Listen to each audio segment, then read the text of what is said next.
Welcome to students in physics in seconds. I'm your instructor MPA Combo. I hope so all of you will be fine. Today we are going to start बच्चों logical reasoning का शहीद Zulfiqar Ali Bhutto medical university बच्चों है उसका आज हम discuss कर रहे हैं लॉजिकल रीजनिंग का पोर्शन। ओरिजिनल पेपर है बेटा पास ईयर।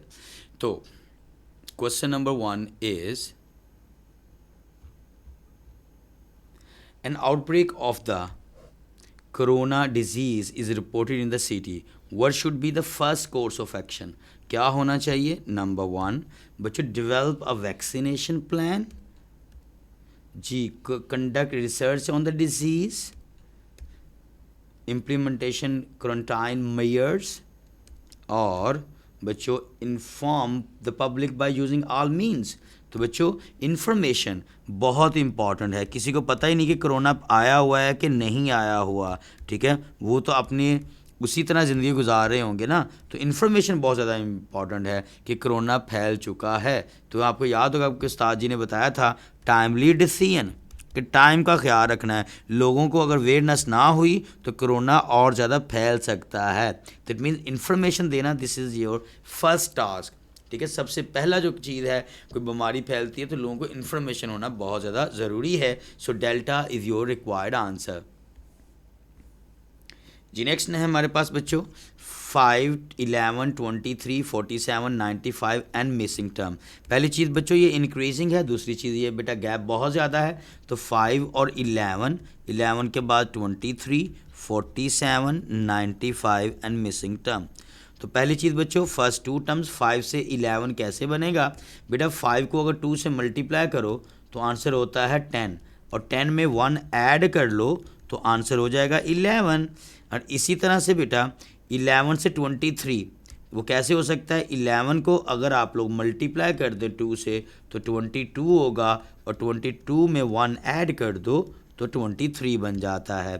फिर 23 से बेटा 46 है। 46 किस तरह से? 23 को अगर आप मल्टीप्लाई कर देते हो 2 से तो आंसर होगा 46, और 46 में 1 ऐड करोगे तो 47 बन जाएगा। इन सिमिलर वे बेटा नेक्स्ट हमारे पास है दैट इज़ 95। तो वो भी आप देख सकते हो कि 47 को अगर आप मल्टीप्लाई कर देते हो 2 से, ठीक है जी, तो आंसर होगा 94, और 94 में 1 ऐड कर दें तो 95। तो इट मीन्स नेक्स्ट टर्म क्या होगी? 95 मल्टीप्लाई बाय 2 होगा विच इज़ इक्वल टू 190, और 190 में 1 ऐड करना नहीं भूलना। सो 191 beta is your required answer. Next question again बच्चों नंबर सिस्टम के बारे में है, और उसमें क्या है 1, 3, 7, 15, 31। ये ओरिजिनल क्वेश्चन है जो मैं ऑलरेडी क्लासेस में डिस्कस कर चुका था बच्चों। 1, 3, 7, 15, 31। तो बेटा 1 से 3 कितने का गैप है? 2 का। 3 से 7 कितने का गैप है बच्चों? 4 का। 7 से 15 कितने का गैप? 18 का। और 15 से 31 बच्चों कितने का गैप है? 16 का। इट मीन्स गैप इंक्रीज कर रहा है। और नेक्स्ट क्या होगा? 31 से बेटा 2 multiply by 2 4, 4 multiply by 2 8, 8 multiply by 2 16, और 16 मल्टीप्लाई बाय 2 32। तो नेक्स्ट टर्म होगी 31 मल्टीप्लाई 31 में आप लोग बेटा ऐड कर लोगे 32, answer is 63। So 63 is your best answer. Next question is that is about बेटा कोडिंग का क्वेश्चन है, और आपको आपके उस्ताद जी ने खूब लेटर्स के अकॉर्डिंग बच्चों नंबर सिस्टम के अकॉर्डिंग करवाया था। लिखा हुआ each alphabet in the word surgeon, बेटा सर्जन है SURGEON, represent a fixed numerical value and the number when added sum to 99। तो बेटा पहली चीज़ याद रखिएगा, आपको याद होगा S फॉर क्या था? 19, U for unity 21, R for 18, G for 7, E for 5, O for oxygen 15 and for nitrogen 14। इसलिए तो आपके उस्ताद जी ने आपको याद करवाए थे ये बच्चों सारे प्लेस नंबर। तो इन सबको ऐड करें तो बेटा 99 होता है। अब इसी पैटर्न के ऊपर आपसे ये पूछा हुआ था बच्चों EORGNSY, इसका बेटा आप लोगों ने कैलकुलेट करना है। सो EORGNSY।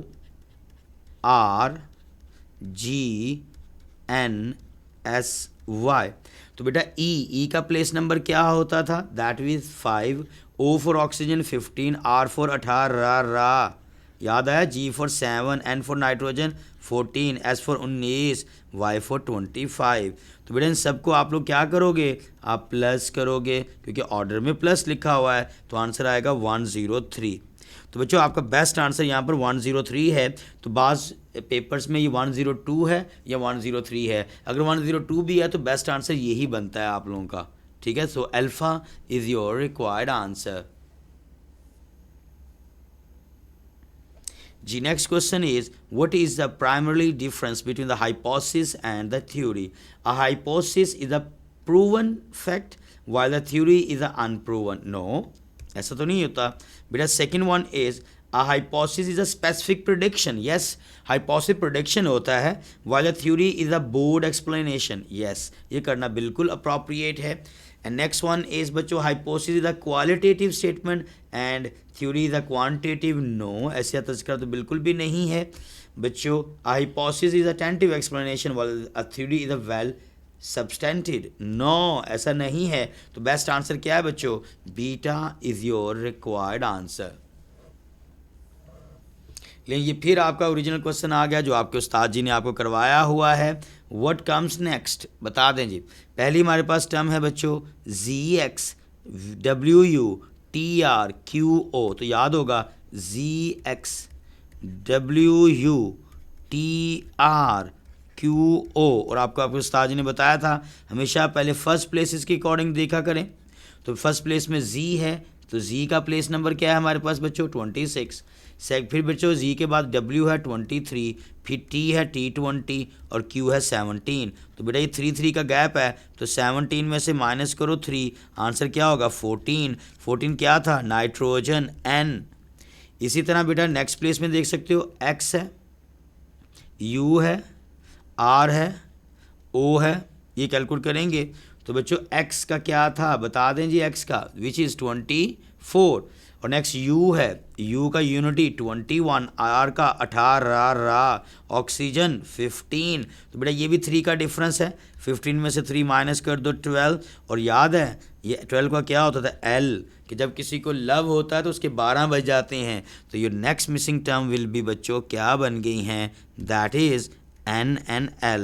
So NL is your required answer. So alpha is your best answer. So next question is, that is again about the ranking.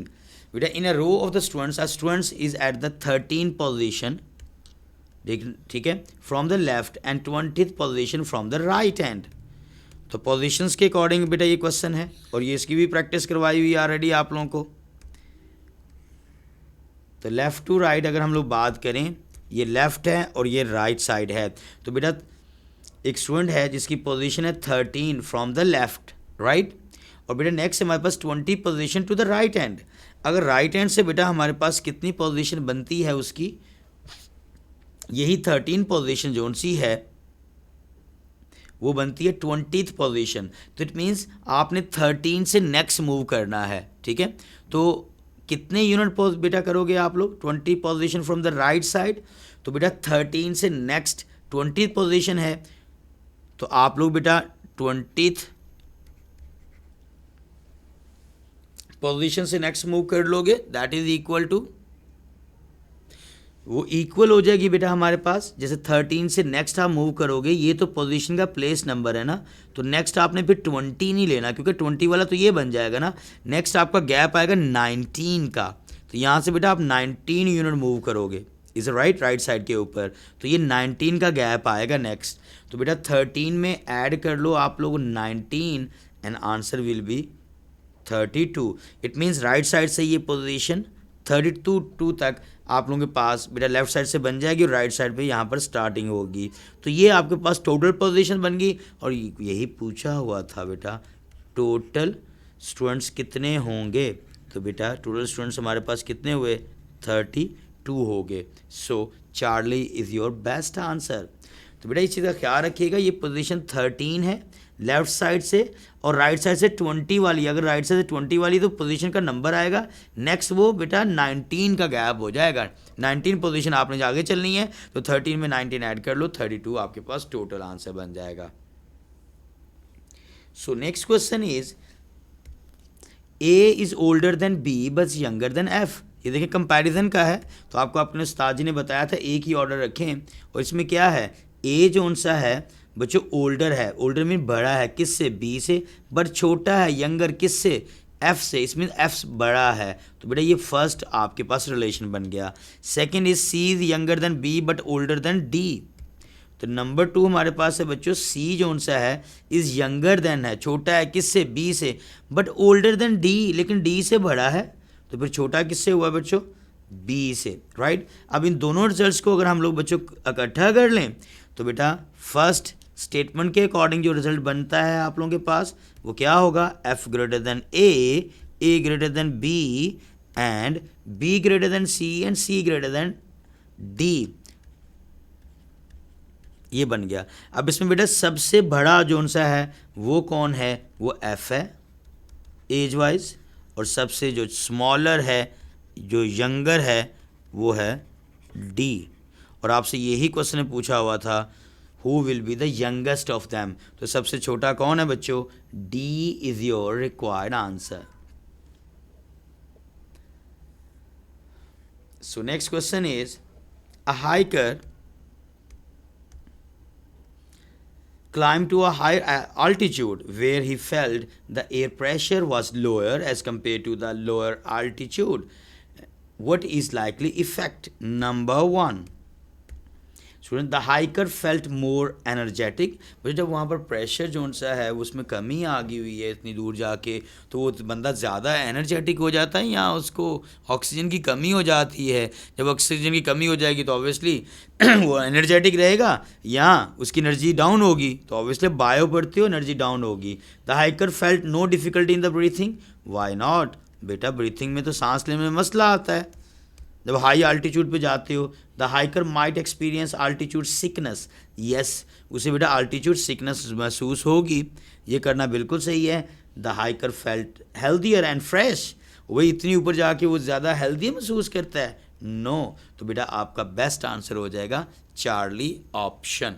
तो ये बेटा हमारी आज की जो डिस्कशन है ठीक है वो कंप्लीट हो गई है। आई होप सो बहुत से बच्चों के ये बेटा आंसर 9 आउट ऑफ 9 लॉजिकल में ठीक हुए होंगे। अब अपने उस्ताद जी को इजाज़त दें और कमेंट्स में ज़रूर बताइएगा कितने कितने आंसर्स आपके सही हुए हैं। अल्लाह हाफिज़ बच्चों।